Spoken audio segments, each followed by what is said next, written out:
तस्वीर को जरा गौर से देखिए। इसे देखकर आपको क्या लगता है कि इस मासूम से लड़के को नींद के लिए किसी मुलायम गद्दे की, या किसी रेशमी चादर की, या किसी एसी या पंखे की, या किसी नींद की गोली की जरूरत होगी? नहीं ना। मैं इस लड़के को अपनी ऑफिस की खिड़की से रोज देखा करती हूँ। ये लड़का हमारे ऑफिस के सामने की ओर बैठकर रोज जूते पॉलिश किया करता है। मैं उसे बार बार खिड़की में से देखा करती हूँ। शाम को उसका पियक्कड़ बाप आकर उसे मार के उसके सारे पैसे छीनकर चला जाता है। वो रोता रहता है और वहीं रोते रोते उस पत्थर पे सिर रखकर सो जाता है। मुझे उस मासूम से चेहरे पर बड़ी दया आती है। मैं रोज सुबह ऑफिस आते समय उसके लिए बिस्किट लाती हूँ और दोपहर में वड़ा पाव और शाम को कभी कभी सैंडविच दे देती हूँ। वो खुश होकर खा लेता है और मुझे थैंक यू दीदी कहता है। मुझे भी एक अपनापन सा लगता है उससे, इसलिए मैं उसे मुन्ना कहकर बुलाती हूँ। मुन्ना बातों बातों में मेरे जूते भी पॉलिश कर लिया करता है और मुझसे पैसे भी नहीं लेता, मगर मैं जबरदस्ती उसको पैसे दे ही देती हूँ, ये कहकर कि अपनी मेहनत का पैसा कभी छोड़ना नहीं चाहिए। और वो मुस्कुराता रहता है। मैंने उससे एक बार पूछा कि क्या तेरा मन नहीं करता दूसरे बच्चों की तरह स्कूल जाकर के पढ़ने का? जी दीदी, मन तो बहुत करता है स्कूल जाने का, मगर मुझे मेरे काम से फुर्सत कहाँ। अगर मैं स्कूल चला गया तो यहाँ सबके जूते पॉलिश कौन करेगा? ये सोच मैंने अपना इरादा बदल दिया। मगर हाँ देखना दीदी, मैं भी आप ही की तरह एक दिन बड़ा आदमी बनूंगा और आपके साथ ही शादी करूंगा और आपको रोज बड़ा पाव खिलाऊंगा।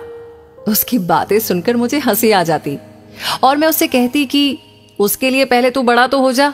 और वो मुस्कुराकर कहता कि वो तो मैं हो ही जाऊंगा, आप देखती रहना दीदी। मैं हंसकर अपने हाथों से उसके बालों को बिखेरते हुए उससे कहती कि मुझे दीदी भी कहता है और मुझसे शादी की बात भी करता है। तू ना सच में पागल है। मुन्ना अपने कान पकड़कर कहता है, सॉरी दीदी। फिर एक दिन मुझे ऑफिस के काम से 5 दिन के लिए बाहर जाना पड़ा। वो 5 दिन मुझे मुन्ने की और उसकी नादानी भरी बात रोज याद आ जाया करती।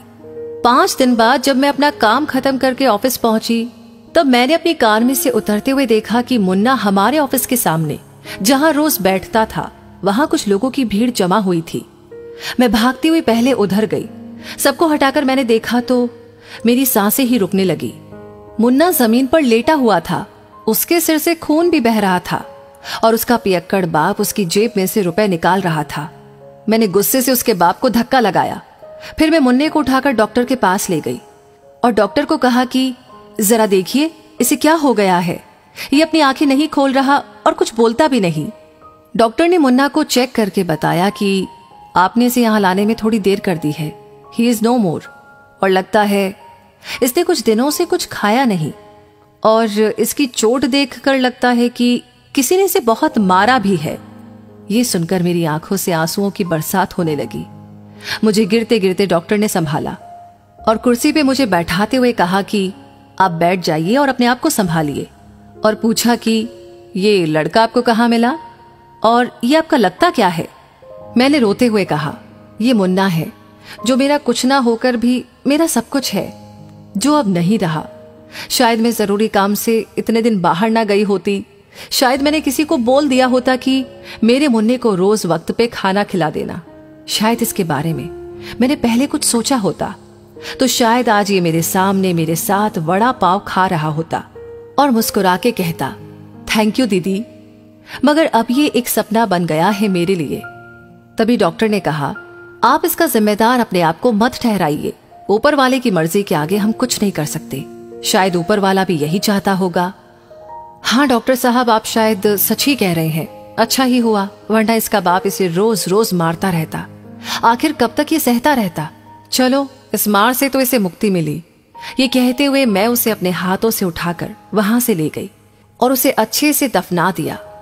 मुन्ना को गए हुए आज 6 महीने हो गए, लेकिन आज भी जब भी मैं हमारे ऑफिस की खिड़की से बाहर देखती हूँ तो मुझे मुन्ना मुस्कुराते हुए दिखाई देता है और कहता है कि मैं भी एक दिन आप ही की तरह बड़ा आदमी बनकर दिखाऊंगा और देखना, आप इसे शादी करूंगा।